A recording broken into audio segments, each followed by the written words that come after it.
The Rise and Journey of Daniel Radcliffe, More Than Just a Wizard, written by Sean Aversa.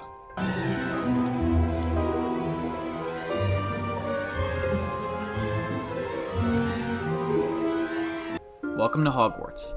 In 2001, the cinematic world was introduced to the wizarding world of Harry Potter in Chris Columbus's film Harry Potter and the Sorcerer's Stone.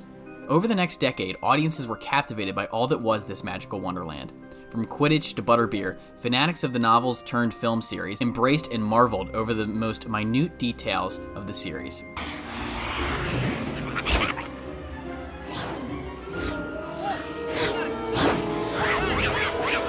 Supporting characters of the series grew to have their own followings, such as the late Alan Rickman's character, Severus Snape, or Gary Oldman Sirius Black. Fans fawned over the blossoming relationships between Rupert, Grint, and Emma Watson's characters, Ron Weasley and Hermione Granger. Beneath the conversations of Hogwarts houses and Patronus Charms was a crucial element of the films that was not getting the love I expected it to. That of the magnificent portrayal of the film's titular character by Daniel Radcliffe.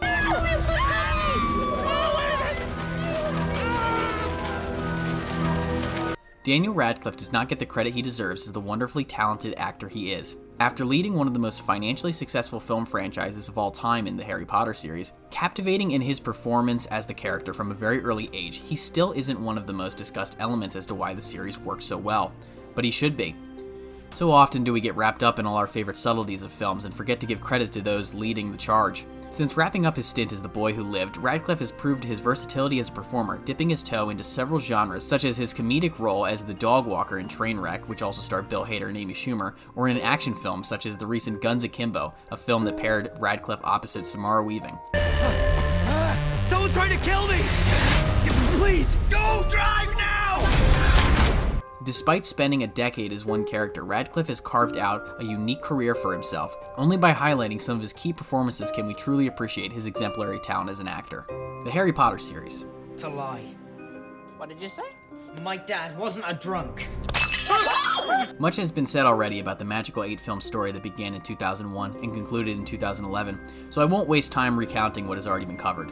What I would like to focus on instead is that of Daniel Radcliffe's performance as the character. Without an actor to perfectly balance the joy, pain, confidence, self-doubt, and heart that went into the character of Harry Potter, the series wouldn't have had a leg to stand on. Cast at just 11 years old, Daniel Radcliffe embodied the hero fans grew to love in the series of novels, immaculately portraying all that was Harry Potter. Not enough credit is given to Radcliffe for giving some of the best child actor performances in the history of film.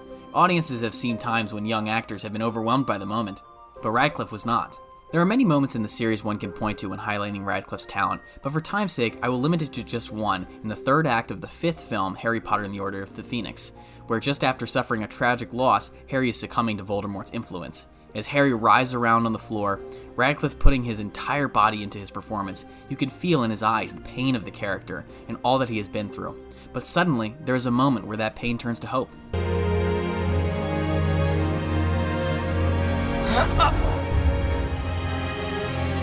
Harry fights off the Ralph Fiennes-played villain as he is reminded of all that is good in his life. This scene is emblematic of who Harry Potter is as a character. Someone who has had terrible things happen to them, but still remains trying to do good. And Daniel Radcliffe completely nails this scene.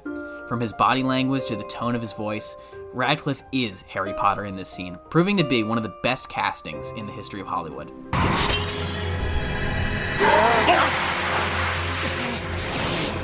The Woman in Black. Following the end of his most iconic role, Daniel Radcliffe opted to step into the horror genre opposite Ciarán Hinds in 2012's The Woman in Black.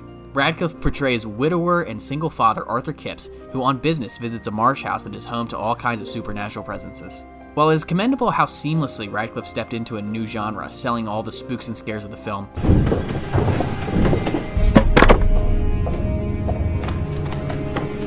what always stood out to me was the subtlety of his performance. In the hands of other actors, his character's traumatic past and love for his son may have led to a bigger, more boisterous performance. Yet Radcliffe gives a soft-spoken and quiet performance that heightened the tension of the film, making it feel more emotionally resonant. While the film was criticized for its implementation of common horror tropes, what clearly stood out as a strength of the film was that of the performance of Radcliffe. My character Arthur is a young man and a single father, which is something I've never done before. Imperium. In 2016, Radcliffe shined in his most dramatic role yet, starring alongside Toni Collette in the crime drama Imperium. In the film, Radcliffe, portraying a young undercover cop, infiltrates a white supremacist group that is intending to commit an act of domestic terrorism. Radcliffe perfectly portrays the weight this character holds on his shoulders and maintains an intensity throughout the entire film. The conflict in Radcliffe's character to maintain this persona of a white supremacist despite having strong feelings against them is palpable in his performance. What's your opinion on infiltration? Well, how do you mean? By the end of the film, there is sympathy for Radcliffe's character after the disgusting journey he embarked on that is only highlighted by the performance. This is the film that truly shows Daniel Radcliffe's prowess as a dramatic actor and alludes to what he may be capable of in the future. It's the left. Swiss Army Man. Released in the same year as Imperium, Daniel Radcliffe starred in a very different kind of film, playing a talking, farting dead body in A24's Swiss Army Man. This is easily the oddest film Daniel Radcliffe has ever been a part of, and the oddity carries over into Radcliffe's unique performance.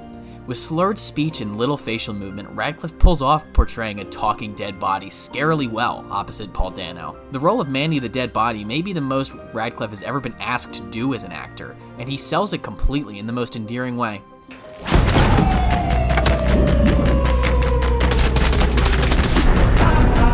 There's a childlike innocence to his performance that feels like the key to why the film and the character work so well.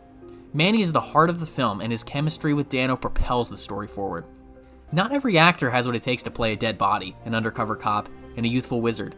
It takes a high degree of versatility, charisma, and talent to be able to put together the career Daniel Radcliffe has for himself. It is clear to me that Daniel Radcliffe is a primary reason for many of his film successes, yet he does not always get the credit for it that he deserves. Daniel Radcliffe is one of Hollywood's greatest talents, and one that we should be praising for all the smiles, laughs, and tears he has brought us over the years. The thing I'm so lucky about is that I love it, and I ultimately love the work, and that's the thing I'll always go back to. What's next for Daniel Radcliffe? Catch Daniel Radcliffe in his next project, Lost City of Z, starring alongside Brad Pitt and Sandra Bullock.